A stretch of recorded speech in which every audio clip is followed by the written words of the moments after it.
ایک اور بات جو کی جاتی ہے، انہوں نے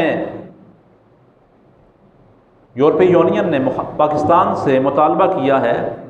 اگر تم یہ کام نہیں کرو گے تو ہم تمہاری مصنوعات کا بائیکاٹ کریں گے، تمہارا معاشی بائیکاٹ کر دیں گے، پابندیاں لگ جائیں گی۔ اور پھر ہم ایسے سادہ لوگ وہ یہ کہتے ہیں کہ دیکھیں ہمارا نقصان ہو جائے گا، پابندیاں لگ جائیں گی، بے روزگاری ہو جائے گی، مہنگائی بڑھ جائے گی، یہ ہو جائے گا، فلاں ہو جائے گا، لہٰذا ہمیں یہ کام نہیں کرنا چاہیے، ان سے دشمنی مول نہیں لینے چاہیے۔ مہنگائی تو پہلے بھی اپنے عروج پہ ہے، کاروبار تو پہلے بھی نہیں ہے، بے روزگاری تو پہلے بڑھی ہے۔ یاد رکھیں، ایک طرف یورپ کا معاشی بائیکاٹ کا اعلان ہے،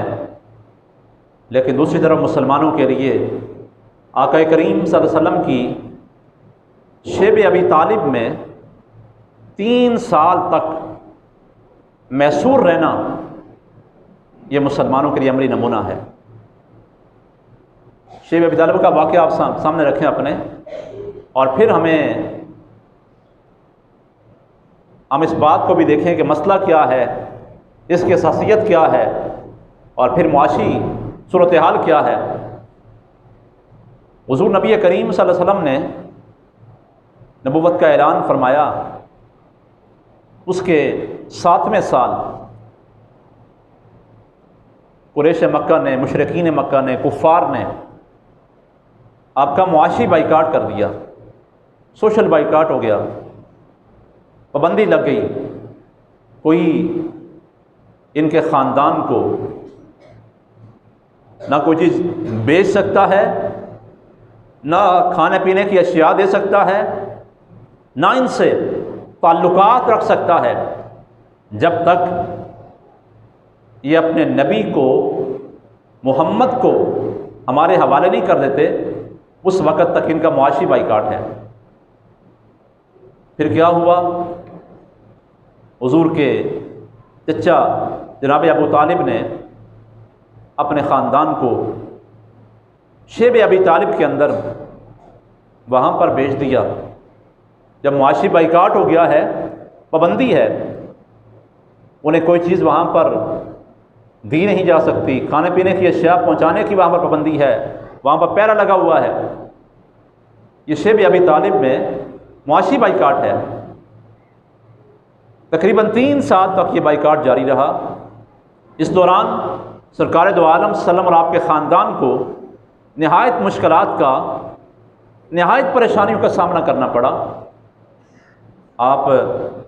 اندازہ لگا سکتے ہیں، روایات میں آتا ہے کہ بعض اوقات بھوک کا یہ عالم ہوتا کہ درختوں کے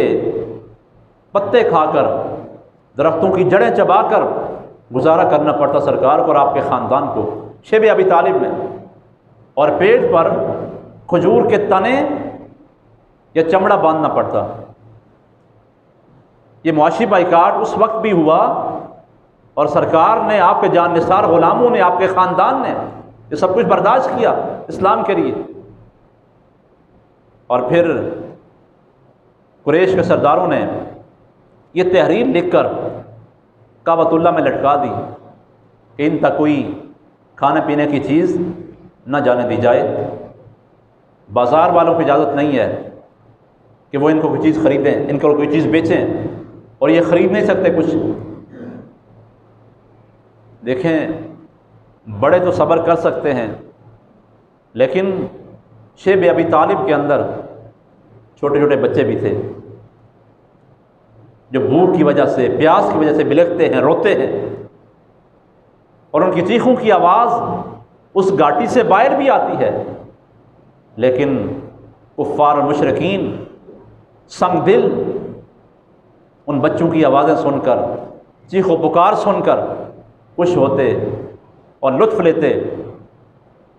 صحابہ کہتے ہیں کہ بعض دفعہ ایسا بھی ہوتا کہ پورا ہفتہ ہم پر ایسا گزر جاتا کہ ہمارے پاس کھانے کے لیے درختوں کے پتوں کے سوا کچھ نہ ہوتا، اور بعض اوقات یہ بھی ہوتا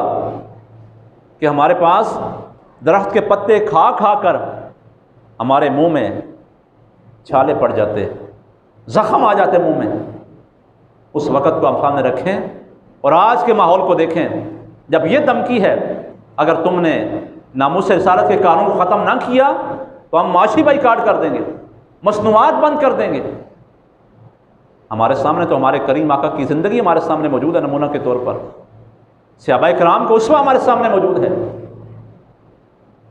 اور پھر آپ کو معلوم ہوگا کہ جب پاکستان میں ایٹم بم بنایا جا رہا تھا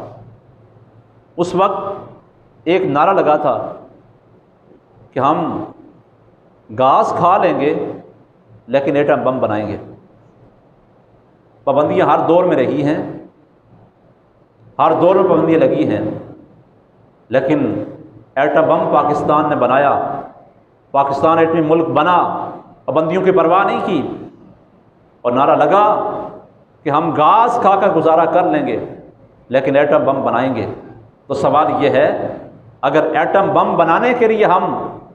گھاس کھانے کے لیے تیار ہو سکتے ہیں تو حضور کی ناموس پر، عزت مصطفیٰ پر، حرمت مصطفیٰ پر پہرا دینے کے لیے کیا ہم دنیا سے معاشی بائیکاٹ